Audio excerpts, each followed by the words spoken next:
for a certain period of time. To get away from something you're really attached to and get away from that for a while and just focus on God.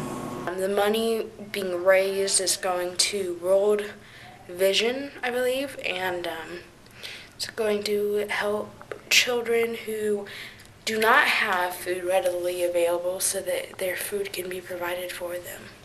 Ashley, Wall, and I went around Hour Famine and we asked for donations for 30 Hour Famine, and it was really cool because it was just neat to see how much people actually cared. We raised quite a bit of money, enough to feed 2 kids for homeless, so that was really awesome and we were really excited about it. It just made us feel good that we were actually going out there and doing something for God and not just talking about it. 60 hours right now, a little drained. 27 hours maybe. 9. 20. I fasted for 22 hours. This is my 70th hour of fasting. I decided to fast for 3 days, and it's really hard, let me tell you. Like, going without food is not easy. But I think I've learned a lot.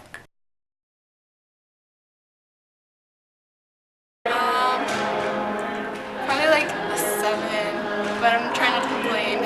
7. 3. Not as hungry as I would have expected to be, but same time it's still there. So just trying to keep fluids and stay hydrated and stuff. But I mean, it's not as bad as what some people have to go through, so I can't complain. Bacon hamburger. My mom makes really good homemade Alfredo sauce, so I was thinking like shrimp with like fettuccine Alfredo. I took a nap and I was dreaming of going to the steakhouse, man, and having this huge juicy steak. Basically, these people have 4 cards laying out, and they have to get them all the same. And when they get them all the same, they run and they try to find the spoons. Right. This is ultimate spoons, though, that we were playing. And the spoons are actually hidden in several locations around the building that we're in now. I wrestled with John Beach. Oh, yeah? Held the spoon for 10 minutes, got him in a good choke block.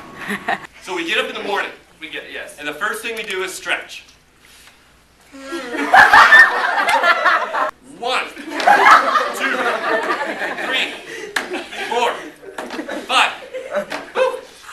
We only did 5. I did 6. We do a little bit of jumping jacks. Jumping jacks. I love jumping. Ready? And go. 1.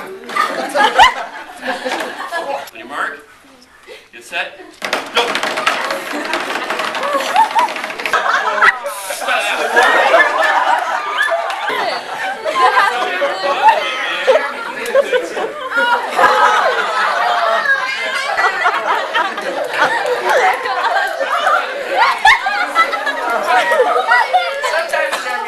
We played like basketball for forever, and then we played volleyball, and then we played dodgeball.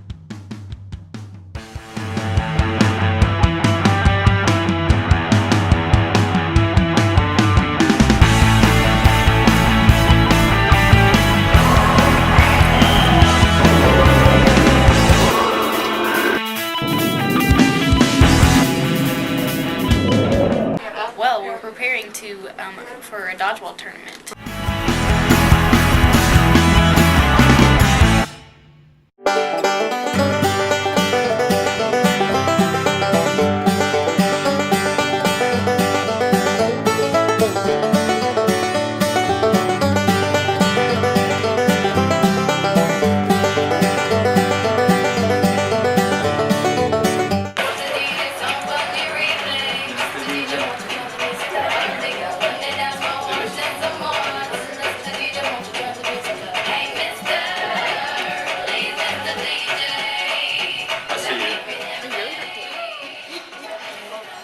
You know, like when you're a little kid and you get in trouble with your parents, how many of you, and when you're in trouble with your parents, like run to them right away?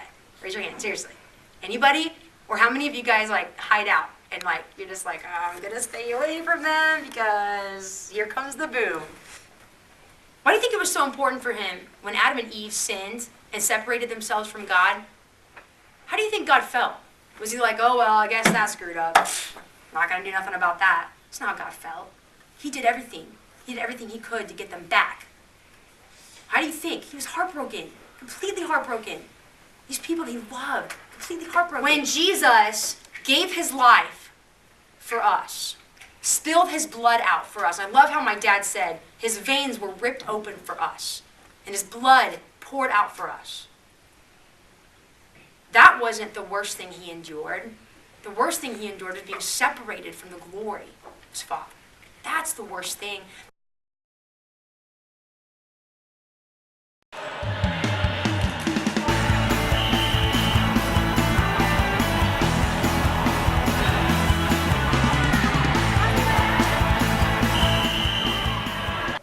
We should desire God as much as I personally anyway, desire food, and that we should fill our bodies with as much as spiritual food as we do as physical food. Well, the fasting experience taught me that we take a lot of things for granted, especially like food, which is something so simple that we think, oh, everybody has food, but they don't.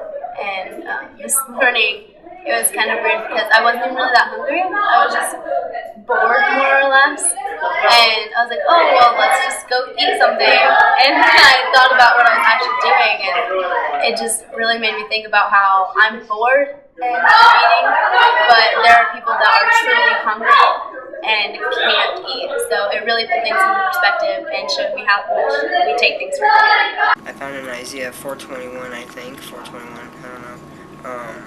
It said that I, your God, will help you and stuff, and I will never forget you. So so basically he is saying that he's never going to forget you, even though you feel like you're forgotten. Because the Bible says we are both wonderfully and fearfully and wonderfully made, and nothing can stand between us and God, basically. But there are idols that can come before, like food, TV, computer, internet, just a whole bunch of different types of stuff that many people face today, and video games definitely, but I still play them.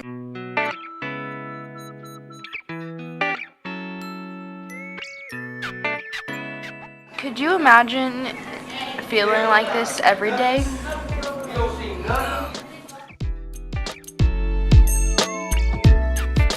Yeah, it's 30 Hour Famine.